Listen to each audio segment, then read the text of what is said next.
Seorang wanita bernama Mila Kusuma, asal Tangerang, Banten mendadak viral di media sosial.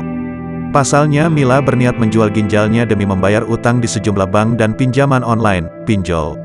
Saat ditemui di kediamannya, Mila menceritakan kisah hidupnya yang pahit. Ia bahkan mengaku pernah terlintas niat untuk akhiri hidup karena masalah hidupnya tak menjumpai titik temu. Diketahui, ia berutang kepada 14 bank dan 6 koperasi dengan total utang sebesar 65 juta rupiah. Hal ini bermula saat ia ingin mempertahankan motor almarhum suaminya. Namun, motor itu dibeli bukan atas nama almarhum sang suami, melainkan dengan nama orang lain dan berstatus masih angsuran. Hal itu membuat Mila kemudian meminjam uang kepada bank keliling untuk membayar bulanan. Tujuannya untuk mempertahankan motor milik mendiang suami agar tidak diambil oleh leasing. Segala upaya dilakukan janda beranak 4 ini untuk bertahan hidup, mulai dari usaha warung, hingga kerja serabutan.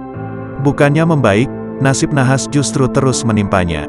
Selama 5 tahun berjalan, dirinya terus berupaya membayar angsuran ke sejumlah bank keliling dan pinjaman online untuk menutup utang.